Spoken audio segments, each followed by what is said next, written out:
3 cinema shooting ನಡೀತಾ ಇತ್ತು. ಯಾವ ಸಿನಿಮಾಗೂ ತೊಂದರೆ ಆಗಿಲ್ಲ. ಆ್ಯಕ್ಚುಲಿ ನಮ್ಮ ಚಂದ್ರೋಣ ಇದಾರಲ್ಲ DOP ಎಲ್ಲರೂ ಅಷ್ಟೇ ಸೈಲೆಂಟ್. ಆತ್ಮೀಯ ಕನ್ನಡ ಪಿಕ್ಚರ್ ವೀಕ್ಷಕರಿಗೆ ನಮಸ್ಕಾರ. ನಾನು ಪಲ್ಲವಿ ಎನ್ ರಾಜ್. ಡಿಸೆಂಬರ್ 25 ಎಲ್ಲರೂ ಕೂಡ ಮಾರ್ಕ್ ಮಾಡ್ಕೊಂಡಿದ್ದೀರಾ ಅಂತ ಅಂದ್ಕೊತೀನಿ. ಎಸ್, ಮಾರ್ಕ್ ಬರ್ತಾ ಇದೆ. ಸದ್ಯಕ್ಕೆ ನನ್ನ ಜೊತೆಗೆ ಸಿನಿಮಾದಲ್ಲಿ ಅಭಿನಯಿಸಿರುವಂತಹ ಪ್ರತಾಪ್ ನಾರಾಯಣ್ ಅವರಿದ್ದಾರೆ. ಸೊ ನಾನು ಅವ್ರನ್ನ ಮಾತನಾಡಿಸ್ತಾ ಹೋಗ್ತೀನಿ. ಹಾಯ್ ಸರ್, ಹೇಗಿದ್ದೀರಾ? ತುಂಬ ಚೆನ್ನಾಗಿದ್ದೀನಿ ಮೇಡಮ್, ನೀವು ಹೇಗಿದ್ದೀರಾ? ನಾನು ತುಂಬ ಚೆನ್ನಾಗಿದ್ದೀನಿ. ಮಾರ್ಕ್ ಮಾಡ್ಕೊಂಡಿದ್ದೀರಾ? ನಾವಂತೂ ಮಾರ್ಕ್ ಮಾಡ್ಕೊಂಡಿದ್ದೀವಿ. ಖಂಡಿತವಾಗ್ಲೂ ಡಿಸೆಂಬರ್ 25 ತುಂಬ ಎಕ್ಸೈಟ್ ಆಗಿದ್ದೀನಿ ಸಿನಿಮಾ. ಬಿಕಾಸ್ ಲಾಸ್ಟ್ 5 ತಿಂಗಳು ಏನಿತ್ತು ಅದೊಂಥರ ಈ ಎಕ್ಸ್ಪೀರಿಯೆನ್ಸ್ನ ಎಕ್ಸ್ಪ್ರೆಸ್ ಮಾಡೋಕ್ಕಾಗಲ್ಲ. ತುಂಬಾ ಕಲಿತೆ. ಒಂದು ಲೈಫ್ ಆಗಿರ್ಬೋದು ಅಥವಾ ಒಂದು ಡಿಸಿಪ್ಲಿನ್ ಆಗಿರ್ಬೋದು ಮಾಡ್ಬೋದು. ಅಂದರೆ ಈ ಸಿನಿಮಾ ಮುಖಾಂತರ ಒಂದು ಬೆಂಚ್ ಮಾರ್ಕ್ ಸೆಟ್ ಮಾಡೋರೆ ಸುದೀಪ್ ಸರ್. ಲೈಕ್ ಒಂದು ಕೇಸ್ ಸ್ಟಡಿ ಥರ ಮಾಡೋರೆ. ಲೈಕ್ 4 ತಿಂಗಳಲ್ಲಿ ಒಂದು ದೊಡ್ಡ ಮಟ್ಟದ ಒಂದು ದೊಡ್ಡ ಸ್ಟಾರ್ ಕಾಸ್ಟಿಂಗ್ ಇರುವಂಥ ಒಂದು ಸಿನಿಮಾನ ಮಾಡಬಹುದು ಅನ್ನೋ ಒಂದು ಇಂಡಸ್ಟ್ರಿಗೆ ಒಂದು ಬೆಂಚ್ ಮಾರ್ಕ್ ಮಾಡೋರೆ. ಓಕೆ, ಅತಿ ಕಡಿಮೆ ದಿನಗಳಲ್ಲಿ ಶೂಟಿಂಗ್ ಮಾಡಿರುವಂತಹ ಸಿನಿಮಾ. ಸೊ ಏನಾದರೂ ಕ್ಲ್ಯಾಶ್ ಆಯಿತಾ ನಿಮ್ಮ ಬೇರೆ ಸಿನಿಮಾಗಳಿಗೆ ಹೋಲಿಸ್ಕೊಂಡಾಗ? ಈ ಸಿನಿಮಾದಲ್ಲಿ ಆ್ಯಕ್ಟ್ ಮಾಡುವಂಥದ್ದು, ಬರೋದು ಹೋಗೋದು, ಯಾಕಂದರೆ ಕಡಿಮೆ ಸಮಯದಲ್ಲಿ ಆಗಿರೋದ್ರಿಂದ ಏನಾದರೂ ಕ್ಲ್ಯಾಶ್ ಆಯಿತಾ? ಆ್ಯಕ್ಚುಲಿ ನಂದು 2 ಸಿನಿಮಾ ಶೂಟಿಂಗ್ ನಡೀತಾ ಇತ್ತು. ಸೊ ನನ್ನ ಇನ್ನು ಬೇರೆ ಮಾಡ್ತಿರುವಂಥ ಡೈರೆಕ್ಟರ್ಗೂ ಪ್ರೊಡ್ಯೂಸರ್ಗೂ ಥ್ಯಾಂಕ್ಸ್ ಹೇಳೋಕ್ಕೆ ಇಷ್ಟಪಡ್ತೀನಿ.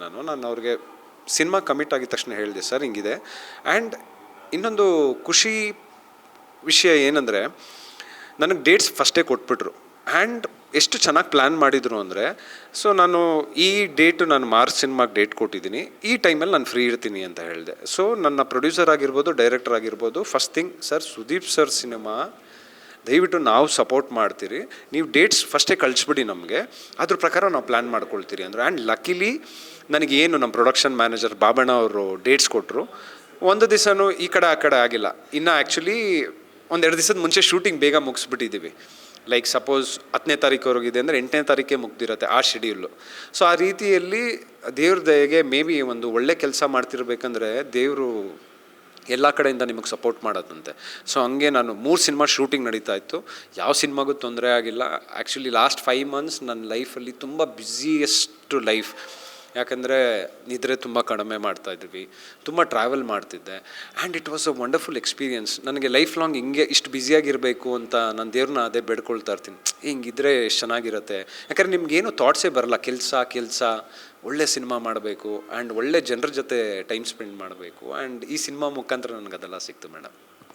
ಓಕೆ, ನಿದ್ರೆ ಕಡಿಮೆ ಅಂದಾಗ ನನಗೆ ಒಂದು ನೆನಪಾಯಿತು. ಸುದೀಪ್ ಸರ್ ಕೂಡ ನಿದ್ರೆ ಕಡಿಮೆ ಮಾಡ್ತಾರಂತೆ. ಹೇಗಿರ್ತಾ ಇದ್ರು ಅವರು? ಅಂದರೆ ಮನುಷ್ಯನಿಗೆ ಬೇಕಾಗಿರೋದೇ ಊಟ, ನಿದ್ರೆ ಪ್ರತಿದಿನ ಅಲ್ವಾ? ಅವ್ರು ನಿದ್ರೆನೇ ಕಡಿಮೆ ಮಾಡ್ತಾರೆ ಅಂತಂದಾಗ ಶಾಕಿಂಗ್ ಆಗಿತ್ತು ಕೇಳೋಕ್ಕೆ.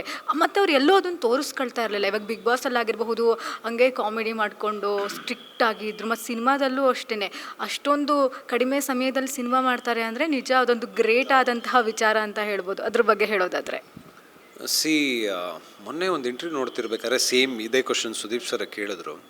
ಆ್ಯಕ್ಚುಲಿ ನಾವು ಅವ್ರನ್ನ ತುಂಬ ಹತ್ತಿರದಿಂದ ನೋಡಿದ್ದೀರಲ್ಲ, ಅವ್ರು ಬಹುಶಃ ಕೆಲಸ ಮಾಡಿಲ್ಲ ಅಂದರೆ ಟಯರ್ಡ್ ಆಗ್ತಾರೆ. ಅವರು ಕೆಲಸ ಮಾಡ್ತಿರ್ಬೇಕಾದ್ರೆ ಟಯರ್ಡ್ ಆಗಲ್ಲ.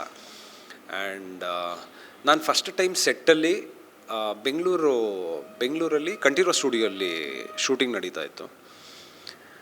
ಅವತ್ತೇ ಫಸ್ಟ್ ಟೈಮ್ ನಾನು ಸೆಟ್ಟಲ್ಲಿ ಅವ್ರು ಮನಗಿರೋದು ನೋಡಿರೋದು. ಲೈಕ್ ಸೀನ್ ಎಲ್ಲ ಲೈಟೆಲ್ಲ ಸೆಟ್ ಮಾಡ್ತಾಯಿದ್ರು. ಅಲ್ಲಿ ಒಂದು ನೋಟಿಂದೊಂದು ಬ್ಯಾಗ್ ಇರುತ್ತೆ, ಅದ್ರ ಮೇಲೆ ಹಿಂಗೆ ತಲೆ ಇಟ್ಕೊಂಡು 20 ನಿಮಿಷ ಮನಗಿದ್ರು. ಆ್ಯಕ್ಚುಲಿ ನಮ್ಮ ಚಂದ್ರೋಣ ಇದಾರಲ್ಲ DOP ಎಲ್ಲರೂ ಅಷ್ಟೇ ಸೈಲೆಂಟ್. ಯಾಕಂದರೆ ಆ ಮನುಷ್ಯ ನಿದ್ರೆ ಮಾಡೋದೇ ಕಮ್ಮಿ. ಇವ್ರು ಮನಗವ್ರೆ ಅಂದ್ಬಿಟ್ಟು 20-30 ನಿಮಿಷ ನಾವು ಸ್ಟಾಪ್ ಮಾಡಿಬಿಟ್ರಿ ಶೂಟಿಂಗ್ನ. ಅವ್ರು ಸಡನ್ನಾಗಿ ಎದ್ಬಿಟ್ಟು ಏನು ಮಾಡ್ತಾಯಿದ್ದೀರಾ ಅಂದರು. ಇಲ್ಲ, ನೀವು ಡೀಪ್ ಸ್ಲೀಪ್ಗೆ ಹೋದ್ರಿ, ಟೈಮ್ ವೇಸ್ಟ್ ಮಾಡ್ತಾಯಿದ್ದೀರಾ ನೀವು, ಟೈಮ್ ಇಲ್ಲ ನಮಗೆ ಅಂತ ಅವ್ರು ಸಡನ್ನಾಗಿ ಹೈಪರ್ ಆದರು. That's a beauty. ಅಂದರೆ ಅವರಲ್ಲಿ ಒಂದು ಹಠ ಇದೆ, ಆಯಿತಾ? ಅವ್ರು ತುಂಬ ಆ್ಯಕ್ಚುಲಿ ನಿದ್ರೆ ಮಾಡೋದು ತುಂಬ ಕಡಿಮೆ. Is more of like workaholic. ಕೆಲಸ ಅಂತ ಬಂದರೆ ಸುದೀಪ್ ಸರ್ ಒಂಥರ ರಾಕ್ಷಸ ಥರ. ಸೊ ಒಂದು ಕಮಿಟ್ಮೆಂಟ್ ಅಲ್ವಾ, ಒಂದು ರೆಸ್ಪಾನ್ಸಿಬಿಲಿಟಿ. ಯಾಕಂದರೆ ಅವ್ರು June if I'm not wrong ಜೂನಲ್ಲಿ ಅನೌನ್ಸ್ ಮಾಡಿದ್ರು, ಈ ಥರ ನಾವು ಡಿಸೆಂಬರ್ 25ಕ್ಕೆ ಸಿನಿಮಾ ಬರ್ತೀರಿ ಅಂತ. ಸೊ ಅದು ಹೇಳ್ದಾಗ ಏನಾಗುತ್ತೆ, ತುಂಬಾ ಪ್ಲ್ಯಾನಿಂಗ್ ನಡೆಯುತ್ತೆ madam. As in terms of first ನಾನು ನಮ್ಮ ಸತ್ಯಜ್ಯೋತಿ ಮೂವೀಸ್ ಪ್ರೊಡ್ಯೂಸರ್ಗೆ ಥ್ಯಾಂಕ್ಸ್ ಹೇಳೋಕ್ಕೆ ಇಷ್ಟಪಡ್ತೀನಿ. ಆ ಕಡಿಮೆ ಸಮಯದಲ್ಲಿ ಇಷ್ಟು ಜನ ಆರ್ಟಿಸ್ಟ್. ಯಾಕಂದರೆ ಪ್ರತಿ ಸೀನಲ್ಲೂ ನಾನು ಮಾಡಿದಂಥ ಸೀನಲ್ಲಿ 500ರಿಂದ 1000 ಜನ ಇರೋರು. ನೀವು 500 ಜನನ ನೀವು ಕೋಆರ್ಡಿನೇಟ್ ಮಾಡೋದು, ಆಮೇಲೆ ಡೈರೆಕ್ಷನ್ ಡಿಪಾರ್ಟ್ಮೆಂಟ್ ಅಷ್ಟೇ ನಮ್ಮ ವಿಜಯ್ ಸರ್ಗೂ ನಾನು ಥ್ಯಾಂಕ್ಸ್ ಹೇಳಬೇಕು. ಯಾಕಂದರೆ they are prepared so well. ನಾವು ಸೆಟ್ಟಿಗೆ ಹೋದಾಗ ಒಂದು ದಿವಸನೂ ನಮಗೇನೋ ಶಾರ್ಟೇಜ್ ಆಗಿದೆ, ಕಾರ್ ಕಮ್ಮಿ ಇದೆ ಅಂತ ನಾವು ಕೇಳಿದ್ದೇ ಇಲ್ಲ. ನಿಮಗೆ 10 ಗಾಡಿ ಬೇಕು ಅಂದರೆ 20 ಗಾಡಿ ಇರ್ತಾಯಿತ್ತು. ಲೈಕ್ ಒಂದು ಕ್ಯಾಮ್ರಾ ಅಂದರೆ 3 ಕ್ಯಾಮ್ರಾ ಇರೋದು. So everything was so planned. ಅಂದರೆ ದಿಸಕ್ಕೆ ನಾವು 3 ಕಾಲ್ ಶೀಟ್ ಮಾಡ್ತಾಯಿದ್ರಿ. ಬೆಳಗ್ಗೆ 7 ಗಂಟೆಗೆ ಶುರು ಮಾಡಿದ್ರೆ ರಾತ್ರಿ 2 ಗಂಟೆಗೆ ನಾವು ಶೂಟಿಂಗ್ ಮುಗಿತಾ ಇತ್ತು. ಆ್ಯಂಡ್ ನೆಕ್ಸ್ಟ್ ಡೇ 7 ಗಂಟೆಗೆ ವಾಪಸ್. ಸೊ ಅಗೇನ್ ಸುದೀಪ್ ಸರ್ ಏನು ಮಾಡೋರು, ಯಾರ್ದು ಶೂಟಿಂಗ್ ಇಲ್ಲ ಅವ್ರು ಕಳಿಸ್ಬಿಡಿ, ರೆಸ್ಟ್ ಮಾಡಲಿ, ಮಿಕ್ದವರು ಅವ್ರು ಮಾಡಲಿ. ಸೊ ನಮಗೆ ಹೆಂಗಾಗೋಯ್ತು ಅಂದರೆ, ಈಗ ನಾನು ಒಂದು 5 ಅವರ್ಗೆ ಹೋಗಿ ರೆಸ್ಟ್ ಮಾಡೋದು ಏನು ಅಂದ್ಬಿಟ್ಟು ನಾವೆಲ್ಲ ಸೆಟ್ಟಲ್ಲೇ ಕುತ್ಕೊಂಡ್ಬಿಡ್ತೀವಿ. ಯಾಕಂದರೆ ಸುದೀಪ್ ಸರ್ ನಮ್ಮ ಜೊತೆ ಬಂದುಬಿಟ್ಟು ನಾವುಗಳು ಮಾಡ್ತಾ ಇರಲಿಲ್ಲ. ಯಾರು ಆ್ಯಕ್ಚುಲಿ ನಮಗೆ ಗೊತ್ತಾಗಿಲ್ಲ. ಏನಂದರೆ ಅಲ್ಲೊಂದು ಶೆಡ್ ಥರ ಇತ್ತು, ಅಲ್ಲಿ ಕುತ್ಕೊಂಡು ನಾವು, ನಿಮಗೆ ಗೊತ್ತು ತಮಿಳ್ನಾಡು ಕಡೆ ಎಲ್ಲ ಬಿಸಿಲು ಹೆಂಗಿರುತ್ತೆ. ಆ್ಯಂಡ್ ಮೋರ್ ಓವರ್ ನಾವು ಈ ಉಪ್ಪೆಲ್ಲ ಇದು ಮಾಡ್ತಾರಲ್ಲ, ಫಾರ್ಮಿಂಗ್ ಮಾಡ್ತಾರಲ್ಲ. ಸೊ ಅಲ್ಲಿ ಆ ಗಾಳಿಗೆ ಉಪ್ಪಿಂದು ಇದೆಲ್ಲ ಫೇಸ್ ಹೊಡೆದಾಗ ಮಖ ಎಲ್ಲ ಬರ್ನ್ ಆಗೋದು. ನಾವೆಲ್ಲ ಯಾರು ಕ್ಯಾರವ್ಯಾನಲ್ಲ, ಯಾಕಂದರೆ ಕ್ಯಾರವ್ಯಾನ್ ಸ್ವಲ್ಪ ದೂರ ಇರ್ತಿತ್ತು. ಅಷ್ಟು ದೂರ ಯಾರು ಹೋಗ್ತಾರೆ, ಇಲ್ಲ ಆರಾಮಾಗಿ ಮಾತಾಡಿಕೊಂಡು. ಆ್ಯಂಡ್ ಸುದೀಪ್ ಸರ್ ನಮ್ಮ ಜೊತೆ ಬಂದುಬಿಟ್ಟು ಅವರು ನಗ್ಸ್ಕೊಂಡು ನಮ್ಮನ್ನೆಲ್ಲ ಒಂಥರ, ಅದು ನಮಗೊಂಥರ ಯೂಸ್ ಟು ಆಗಿಬಿಟ್ರಿ ನಾವು. ಇದು ಚೆನ್ನಾಗಿದೆ ಅಂದರೆ ನಮ್ಗೆ ಯಾವತ್ತು ಹೋಗಿ ರೆಸ್ಟ್ ಮಾಡ್ಬೇಕು. ನಾವು ಇಲ್ಲಿ ಬಂದಿರೋದೇ ಕೆಲಸ ಮಾಡೋಕ್ಕೆ, ಮತ್ತೆ ನಮ್ಗೆ ಈ ಥರ ಟೈಮ್ ಸಿಗಲ್ಲ. So make your Max use of it ಅನ್ನೋ ಥರ, ಆ ಥರ ಆಯಿತು madam. Okay, Tamil director, Tamil technician ಜೊತೆಗೆಲ್ಲ ವರ್ಕ್ ಮಾಡಿ ಆ ಅನುಭವ ಆಗಿದೆ. ಯಾಕೆಂದರೆ ಯೂಶ್ವಲಿ ಕನ್ನಡದ ಸಿನಿಮಾಗಳಲ್ಲಿ ನಮ್ಮ ಕನ್ನಡದವರೇ ಹೆಚ್ಚಾಗಿರೋದ್ರಿಂದ ಕಮ್ಯುನಿಕೇಷನ್ ಪ್ರಾಬ್ಲಮ್ಮು ಇದನ್ನೆಲ್ಲ ನಮಗೆ ಹೆಚ್ಚಾಗಿ ಆಗೋದಿಲ್ಲ. ಬಟ್ ಇಲ್ಲಿ ತಮಿಳವರೇ ಆಲ್ಮೋಸ್ಟ್ ಇರೋದ್ರಿಂದ ಹೇಗಿತ್ತು ಆ ಎಕ್ಸ್ಪೀರಿಯನ್ಸು? ಇಲ್ಲ ಮೇಡಮ್, ಎಲ್ಲರೂ ತಮಿಳವರು ಇರಲಿಲ್ಲ. ಸೊ ಈಕ್ವಲ್ ಆಗಿದ್ರು. ನಾನು ಮೊನ್ನೆ ಒಂದು ಇಂಟರ್ವ್ಯೂ ನೋಡ್ತಿರ್ಬೇಕಾದ್ರೆ ಸುದೀಪ್ ಸರ್ ಮಾತಾಡ್ತಿರ್ಬೇಕಾದ್ರೆ ಇದು ಕೇಳಿಸ್ಕೊಂಡಿದ್ದೆ ನಾನು. ಪ್ರೊಡ್ಯೂಸರ್ ಸರ್ ಬಂದ್ಬಿಟ್ಟು ಎಲ್ಲ ನಮ್ಮ ಚೆನ್ನೈಯವರಾಗಿರ್ಬೋದು. ಇವಾಗ ನೀವು DOP ತೊಗೊಂಡ್ರೆ ನಮ್ಮ ಬೆಂಗಳೂರವರೇನೆ. ಇವಾಗ ನಾವು ಚೆನ್ನೈಯಲ್ಲಿ ಮಾಡಿದಾಗ ಅಲ್ಲಿನ ಯೂನಿಟ್ ಕಟ್ಸ್ಕೊಳ್ತಾ ಇದ್ರಿ. ಆ್ಯಂಡ್ ದೇವರ್ ಸ್ವೀಟ್. ಅಲ್ಲಿ ನಮಗೆ ಆ ಲ್ಯಾಂಗ್ವೇಜ್ ಬ್ಯಾರಿಯರ್ಸ್ ಎಲ್ಲೂ ಬಂದಿಲ್ಲ ನಮಗೆ. ಯಾಕಂದರೆ ಡೈರೆಕ್ಟ್ರು ಸರ್ ಅಷ್ಟೇ, ಅವ್ರಿಗೆ ಮಾತಾಡೋಕ್ಕೆ ಸರಿಗೆ ಬರಲ್ಲ, ಬಟ್ ಅರ್ಥ ಆಗುತ್ತೆ. ಅವರು ಮಧ್ಯದಲ್ಲಿ ಬಿಡೋರು ಹಂಗೆ ಏನೋ ಒಂದು ಗೊತ್ತಿರೋ ಕನ್ನಡನ ಅರ್ಥ ಆಗುತ್ತೆ, ಅವ್ರಿಗೆ ಚೆನ್ನಾಗಿ ಅರ್ಥ ಆಗುತ್ತೆ. ಇವಾಗ ನಾನೇನೋ ಕನ್ನಡದಲ್ಲಿ ಕೇಳಿದಂದರೆ ಪಾಪ ಅವ್ರು ಎಕ್ಸ್ಪ್ಲೇನ್ ಮಾಡೋರು, ಟ್ರೈ ಮಾಡೋರು. ಆ್ಯಂಡ್ ನಮ್ಮಲ್ಲಿ ಭಾಷೆ ಅನ್ನೋ ಒಂದು ಬ್ಯಾರಿಯರ್ಸ್ ಎಲ್ಲೂ ಬಂದಿಲ್ಲ ನಮಗೆ. ಆ್ಯಕ್ಚುಲಿ ತುಂಬ ಒಳ್ಳೆ ಕೋಆರ್ಡಿನೇಷನ್ ಇತ್ತು. ಅಂದರೆ